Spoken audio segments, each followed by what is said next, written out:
Lieux oubliés, les vestiges des expositions coloniales au bois de Vincennes. Un vestige de l'exposition coloniale de 1907 au jardin d'agronomie tropicale. RFI. Kira Alessandrini. En 1907 et 1931, deux expositions coloniales ont eu lieu au bois de Vincennes. Aujourd'hui, on y retrouve de rares vestiges disséminés à travers le parc. À l'image des mémoires de cette époque coloniale, ces anciens bâtiments sont pour la plupart voués à l'abandon. Retour sur les traces de cette époque révolue au cœur du plus grand espace vert de Paris. C'est à l'orée du Bois, dans le 12e arrondissement de Paris, que se trouve le jardin d'agronomie tropicale. En 1907, l'espace abrite la première exposition coloniale du bois de Vincennes. Chargé d'histoire, le lieu reste pourtant méconnu du public. Après avoir franchi la barrière du jardin, on se retrouve face à une porte chinoise.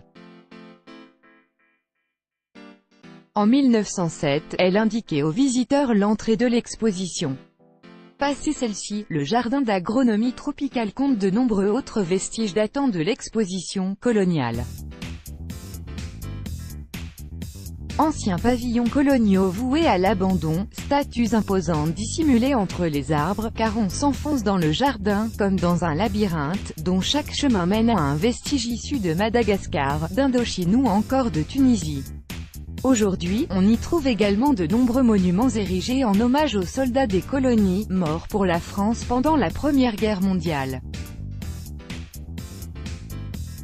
Des os humains à l'exposition de 1907 et en marge de celle de 1931. L'exposition coloniale de 1907 est particulière pour avoir tenu des os humains.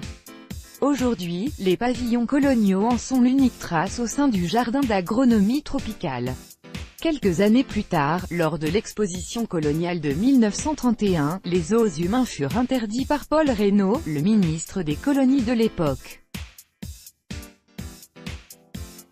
Selon Philippe Evano, professeur à l'université Paris-Sorbonne, cela est dû à un changement complet des mentalités de l'époque.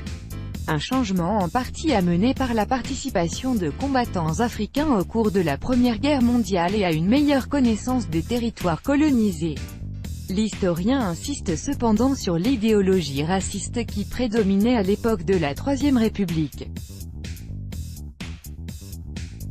Cela explique donc la tenue de os humains en marge de l'exposition coloniale de 1931. Des Kanaks, habitants autochtones de Nouvelle-Calédonie, furent exhibés au jardin d'acclimatation. Ces indigènes étaient chargés de recréer leurs coutumes de façon exagérée et humiliante.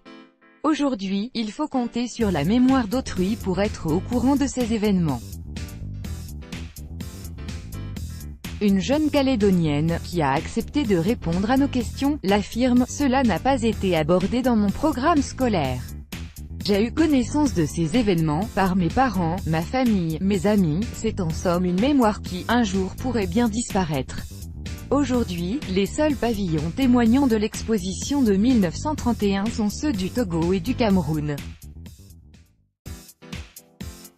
Si celui du Cameroun n'a pas été rénové, celui du Togo a été converti en centre bouddhique international. Le pavillon du Togo de l'exposition coloniale de 1931. Aujourd'hui rénové en centre bouddhique. RFI. Kira Alessandrini. Événement de propagande coloniale en 1931, l'exposition coloniale a pour but de faire découvrir aux Français la richesse culturelle et économique de l'Empire. Avec ses 8 millions de visiteurs, c'est une des plus grandes expositions du XXe siècle. Spectacles exotiques, tour à dos de chameau, possibilité de faire le tour du monde en un jour, astérisque, autant d'activités et de promesses qui attiraient les familles et de nombreux groupes scolaires. Cependant, l'exposition coloniale de 1931 est également organisée dans un but économique. Pour les hommes d'affaires voulant investir dans l'Empire, c'est un précieux lieu d'information. En effet, de nombreux stands publicitaires étaient tenus par des marques telles que Banania et Louis Vuitton. La trace la plus signifiante de l'exposition coloniale de 1931 reste le palais de la Porte Dorée. Aujourd'hui classé monument historique, il était à l'époque nommé « Musée des colonies ». C'est le seul bâtiment construit dans le but de subsister à l'exposition coloniale. Il illustrait un de ses buts principaux, éduquer et exposer tous les Français à l'étendue de leur empire colonial. Car la France constituait la deuxième plus grande puissance coloniale au monde après le Royaume-Uni. Lors de son discours d'inauguration de l'événement, le ministre des Colonies Paul Reynaud affirme lui-même que « le but essentiel de l'exposition est de donner aux Français conscience de leur empire, et que « il faut que chacun de nous se sente citoyen de la Grande France ». Un passé aujourd'hui compliqué à envisager aujourd'hui, le Palais de la Porte Dorée abrite le Musée national de l'histoire de l'immigration. Hélène Aurin, directrice générale du Palais de la Porte Dorée, nous indique que c'est à ce jour le seul musée en Europe entièrement consacré à l'histoire de l'immigration. Le Palais de la Porte Dorée emprunte ainsi une démarche éducative. Ce bâtiment est l'occasion de raconter l'histoire de l'immigration, au-delà de celle des colonies. Une de nos missions est de contribuer à ce que les regards sur l'immigration changent dans la société française, qu'on passe d'un regard de méfiance, de peur, à une ouverture positive parce que la France est un pays d'immigration. Cependant, les vestiges de ces expositions coloniales restent rares ou peu connus du grand public. En effet, le passé colonial français est souvent considéré comme étant honteux ou peu glorieux.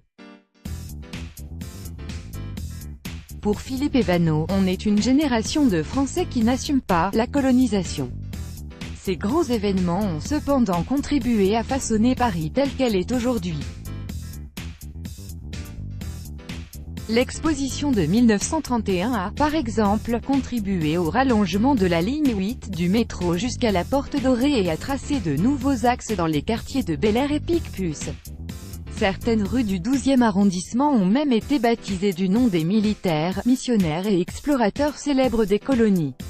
Un hommage qui ne fait forcément pas l'unanimité. Astérisque, ce slogan était utilisé pour promouvoir l'exposition coloniale de 1931.